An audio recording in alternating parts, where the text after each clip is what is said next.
Hello everybody, welcome to Tiny Bunny. This is a horror game I found on Steam. It has overwhelmingly positive reviews and yeah, let's get started. Yes. If I could click properly, that would be nice. Alright, let's see. Nice ambience though. Right off, yes. The wind clawed at my window all night long. It wandered the fields and howled like a hungry beast. An endless song weaved from all sorts of voices, shrill, gentle, sneering, twined in the air. They were shouting and laughing and arguing about something. Someone was running through the snow while casting long shadows that would occasionally creep close to my bed. Our house had a mind of its own, the creaky old mind of a building that had seen a lot in its days and was seemingly trying to share its wisdom with the inhabitants. The lonely house faced the forest, and the dark green thicket gazed back with its hollow eyes, rustling, whizzing, swaying back and forth. Ooh, that's creepy, because I actually have a forest right out my window and... Ooh, okay. One could come out and stand at the edge of the forest to reassure themselves there was nobody looking behind the crooked trees. Fuzzy silhouettes swaying in the wind couldn't possibly do any harm, could they? It's just a play of light and shadow. Just a play.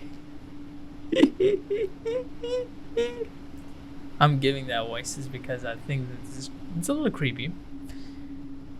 I knew it was just my imagination. I was already 12 after all. Still. Dude, that's a wolf. But good God, that's a 12-year-old's imagination? Oh. Episode 1, the owl will live. The oil will. Убери книгу немедленно. The owl will arrive, did I say? Hey, put away your book. Сколько раз говорила, не читай за столом, вредно. How many Сидишь, times have сутулился I весь. told you not to read at the table? It's bad for your health. Look at how slouched you are. Hide the book. I didn't protest and put the book about Conan the Barbarian aside. I was stuck on a line I couldn't understand after reading it 3 times anyway. Oya had finished her breakfast and was munching on some cookies. She was so enthusiastic, she almost looked like your typical girl from commercials. Oh really? What is a typical girl from commercials? Huh? It's 2022. Anyways. You're not going anywhere until you finish all of it. I, on the other hand, was still trying to drill a hole in the plate with my eyes, as if it would make the porridge disappear. Hazy anxiousness welled up inside, all because of the previous sleepless night, the black forest around our house, and the gloomy wind. The longer I waited, the colder the lumpy white substance became. Lumpy white substance. It looked like a jellyfish from the Coast to Odyssey. I love that show. I wonder how horrifying the bottom of the ocean is, or how cold the black forest is at night. The ocean is pretty scary. Yeah, so it's a very scary thing, especially like, oh gosh, there's no light at the bottom of the ocean. Oh, ugh. Yeah, that is definitely one of the most scary things ever. The spoon fell out of my hand. Mom showered me with a cold glare from her green eyes. What did I just say? I'll get it. I had 10 seconds to catch my breath before battling the nasty porridge again. I felt around for the spoon.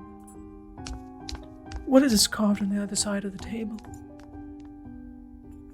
Karina? Huh? That's my mom's name. I guess she carved it out with something pointy when she was little. She sure was a rascal, damaging the furniture like that. She could scold me for a week if I did something similar, though. Should I remind her of it? No. She's been a bit of a mood lately. I imagine her being my age, sitting under this table. I wonder, was Mom afraid of the dark back then? Or the sounds coming from the attic? Or the thick forest? I imagine my grandma coming into my little mom's room, sitting at the edge of her bed where Olya sleeps nowadays, and saying this in her soft, smooth voice. Taiga is a special place, little girl. It's watching you closely, sniffing you out, trying to discern what kind of beast you are. If you're a good sort, it won't abandon you in times of trouble. But if you're a bad apple, it'll grab you by the side and drag you under the ground. And that would be it. Grandma was caring. She never fought with anybody, never yelled, never swore. Those were the times without the maddening screams until late at night, without smashed dishes and mutual accusations. Our parents used to love each other back then. I remember listening on one of their conversations by chance. They were talking about Grandma getting prepared for her funeral. She had already bought a casket, and she called it her cute little funeral box. Well, not little, but at least cute. Oh, that's creepy. Grandma is looking like, yeah, no, she's creepy. Why? When she was carrying and stuff, like, why is she coming into her, child's bed and then, scaring the hell out of her? Oh. It waited for its time in the closet, patiently. It was black, upholstered with neat colored material on the inside. I saw it when my grandma was getting buried. The house had changed since the time she was alive.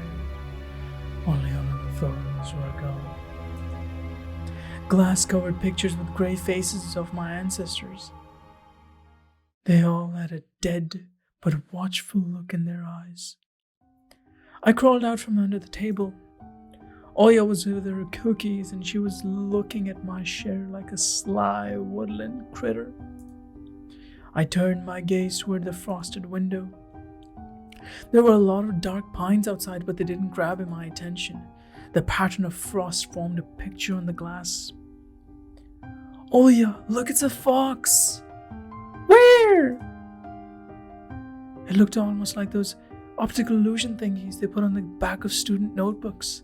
A mixture of lines at first glance, but if you blur your vision just a little bit and look under a certain angle. Not outside, you dumbo. On the window. Look, here's the nose, and here's... Hey, eat up! Yes, just a moment.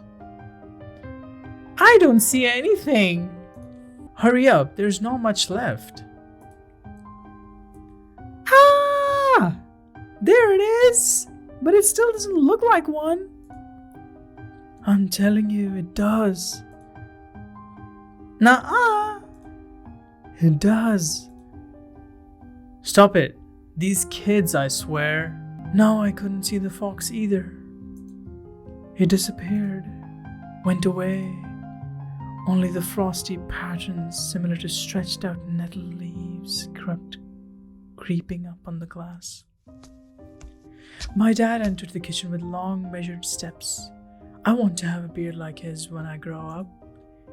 Mom would always ask jokingly, "Come on, shave it off, it stings." This was so long ago. The mom does have a pretty deep voice. I don't know, I can't do the high-pitched voice for too long. Nowadays, rumbling doors and witty comebacks were an everyday occurrence. Oya always covers her ears whenever she hears something like, "What's the point in all this?" through the wall. "It's for your sake," Dad would reply, "for the sake of our family." I always caught every sound in fear of hearing the most dreaded, the deadliest word that started with a D. Okay, that's that word. Good. That's that word. I don't even want to finish it. It was scary to imagine that me and my little sister could be torn apart and taken to 2 different families. "Anyway, your fox is nothing. I have an owl on my window." "You and your owl talk again." "You said you believed me just yesterday." "Has anybody seen my car keys?" "I remember leaving them on the windowsill." "Right. Maybe you did, and maybe not. You're a grown man, a father of 2, and still..." "Karina, please stop. Just let me get ready in peace. Your keys are in the basket, near the phone." "Well, thank you very much. Anton, stop making a martyr out of yourself and finish eating already." "But the owl." "There was no owl." "But there was one. It had giant, glowing eyes." Oya sprung up from the chair and placed her hands on her little face, imitating a pair of eyes with her fingers, the size of an apple each. "Last year you had Babai on your closet, and now this owl?" But I saw it." Oya shifted her gaze back and forth from Dad to Mom to me, but couldn't find any support. "Have you thought about befriending it? You know, like feeding it with imaginary mice?"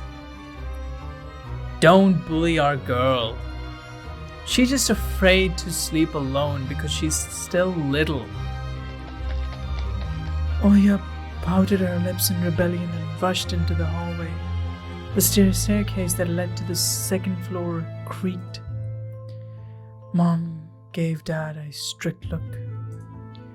Oh, that look in her eyes. It's so uncomfortable to be pinned under it. Dad just snorted in reply and left, ringing with the keys he just found. A minute had passed and the theme song from The Little Mermaid echoed through the house. It was stored on an incredibly worn-out cassette tape which Dad already had to glue together once. It's so easy to fix objects by gluing them back together, for example. But how do you fix a relationship? Oh, that's a big question, huh? Yeah, if only we knew how to do that.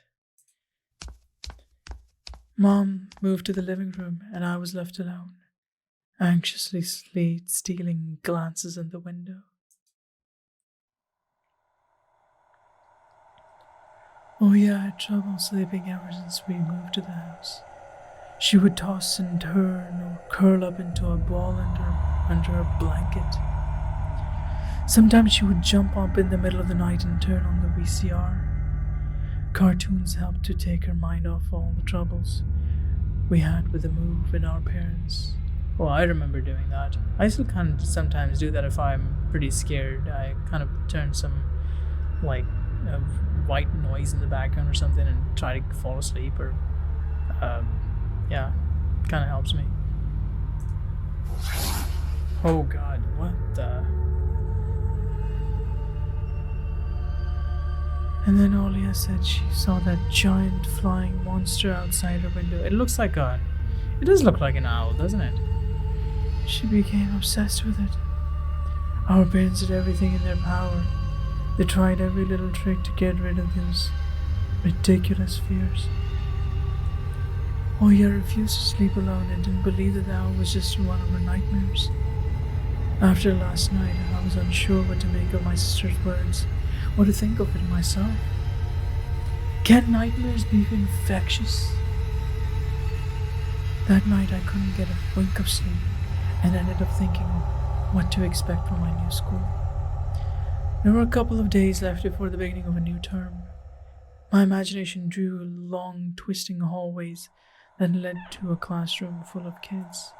But all the students behind their desks were simply dark figures cut out using a template. Circular holes gaped in the middle of their faces, and a pair of eyes blinked inside those holes. It was as if some completely different creatures were looking at me from behind the flat, black silhouettes. Their cruel glares, filled with icy sneers, made me shiver from head to toe.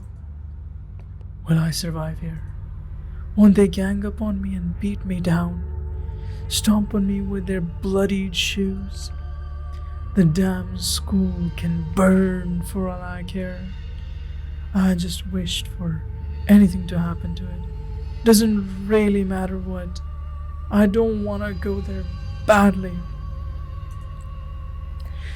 I didn't want to see people who were just itching to smack me on the head, trip me up, think of a new offensive name for me, worse than the previous one. I felt like the glasses I wore made me an outsider or some sort of a monster. My gaze slid under the drawings hanging on the walls. I couldn't consider myself a great artist, but Oya begged me to hang them. Drawing was the only thing that made me happy as of late. The small circle of friends I had also enjoyed my paintings, and they promised to call me from time to time. Sometimes I imagine Mom picking up the phone and saying in a cold voice, "You have got the wrong number," or "Anton is not around." Anton is not around. I imagine my future classmates lying in their beds just like me, listening to the howls of invisible werewolves outside their windows. Maybe my new classmates will like me after all. But who would ever like a boy with the glasses? I mean, my dad used to wear glasses when he was little, and now he's married to the most beautiful woman on the planet. My mom. Oh, that's so cute. The house creaked, pressed by the wind. The condo we used to live in, a 9-floor concrete building, buzzed with the neighbors, mumbled with the TV set from behind the wall, cried like a baby from the big family next door. Our current house, though I can't really call it new, was completely different. It was silent and easygoing during the day. Its shadows lay dormant in the corners, on the cobwebs, and under the stairs. But they all woke up during the night. Something was watching me from every corner, almost as if the old photos of my deceased family with their ashen eyes were hanging on the walls in place of my drawing. The floor was squeaking, rusty drains were moaning, the attic was occupied by noisy drafts. One could think the house was performing some sort of demonic melody. And then I realized I was, in fact, hearing music. Somewhere at the edge of my perception, I could hear a flute. It was mixed in with the sound of the wind, of the creaking of the old house, and my thoughts too. I stood up and rushed to the window. I wanted to reassure myself that this music was nothing more than a product of my imagination. It's not like something was playing it there, amidst the cold, snowy night, right? Oh. Open. Someone was dancing in the field. Black silhouettes I could barely make out, with the dark forest as their backdrop. They jumped around, basked in moonlight, bumped into piles of snow, rolled around and crawled on all fours, Stories about wolves playing under the moon came to mind, but these were clearly not wolves. They stood upright at times, circled around, holding hands and whipping up snow, disappearing into the shadows for a brief moment and then coming back. Something bizarre was going on. Shadows dancing in the starless abyss made my imagination go wild, making me anxious at the same time. Suddenly, the music had stopped. The dancing shadows froze in place, and I could swear pierced me with their eyes. One of the silhouettes immediately parted from the bizarre shadow carnival and sprinted across the field with giant leaps. Oh god. No. It glided on squeaky snow without leaving any prints until it was discovered by the pitch-black shadow of my house, which became even darker and thicker. My heart was jumping around like the bird inside a cage. Tuk-tuk, tuk-tuk, tuk-tuk. I shut the curtains with a swift motion and stepped back toward the bed. They saw me. A freezing torrent of fear washed over me. I stood in the middle of a perfectly dark room and listened to some unwanted guests move and scrape around, looking for an entrance. The sound moved to the right, then circled around the house. Now my guess should be at the front door. I jumped into the bed and covered myself with a blanket as if it could protect me. The shackles of fear locked my muscles. I remember the funeral, my grandma lying there, hands crossed on her chest, her facial features sharp like that of a tin doll. Hands running up and down the legs of chairs that held my grandma's casket. I imagined those little creatures climbing up her head and pulling up her eyelids with their tiny legs. Then her wrinkly eyeballs once again moved inside their cloakings and she'd be able to see her grandchildren. I was turned in the spot she told me the procedure, and now lying under the blanket and listening to squeaks and howls, I was repeating the same words. On the island of beyond, under the blemished sun, in the sea of colored blue, stands a cabin made of wood. There lay lard and ashen hair for the spawn from devil's lair to a feast, and always live alone. God's faithful servant named Anton. Evil, leave this house, must. Ashes to ashes, dust to dust. Bizarre sounds had disappeared. I cautiously peeked out from under the blanket and saw curtains moving around, waving around like a hanged man. And then the night doused me with a new portion of boiling terror. The sound scratched at my eardrums. In reality, something or someone was scratching at the front door, hurriedly clawing at wood, demanding to be let in. The door was shut. Dad had become very cautious recently, so he installed a sturdy lock. I remember him staring at the forest intently as if he was looking for someone. Ashes to ashes! Dust to dust!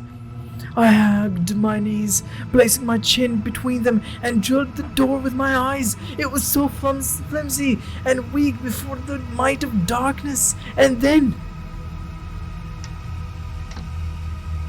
the door knocked to it slightly. Then it turned halfway. Once, twice, as if the person who tried to enter had no hands.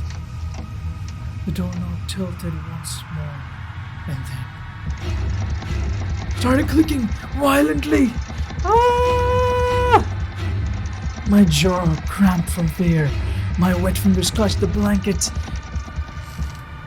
The door creaked and opened. The wind taunted me, moaning inside the tin drains. Now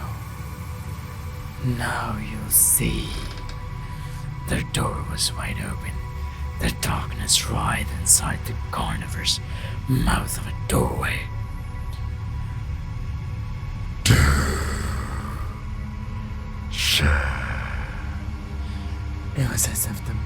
It was as if the night itself was calling out to me, flapping its black wings and squeaking with rusty hinges.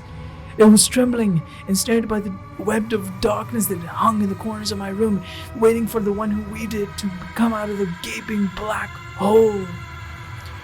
9. My abdomen tightened and my chest rose up, ready to exhale a desperate scream. But before I was able to do anything, the darkness asked me, "Tusha, you asleep?" I kinda knew it. My sister's pale face protruded from the thick shadows. I almost screamed from relief. Whew! Olya, I'm not sleeping. Did something happen?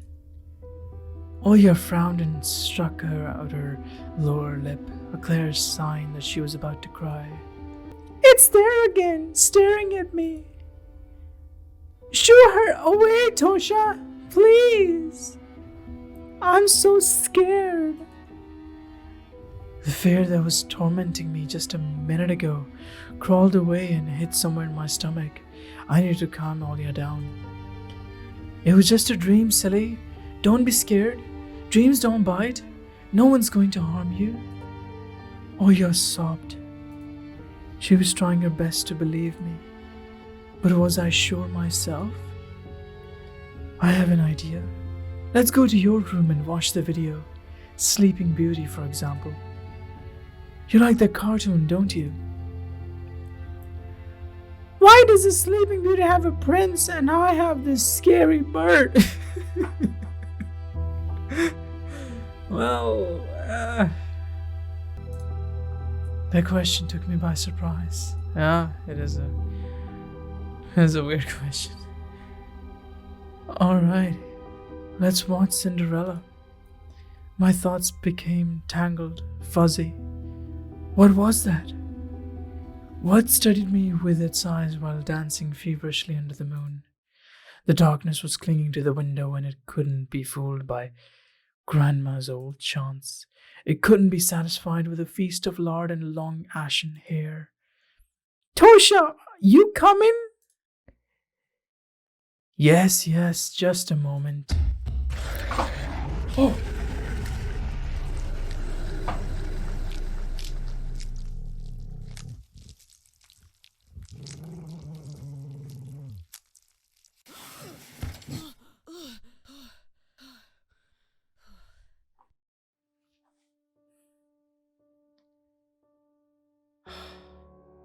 I think I'll leave it there. Thank you for watching. I hope you like the content and please like and subscribe. Maybe hit that bell icon too. Thank you. See you in the next video. Bye.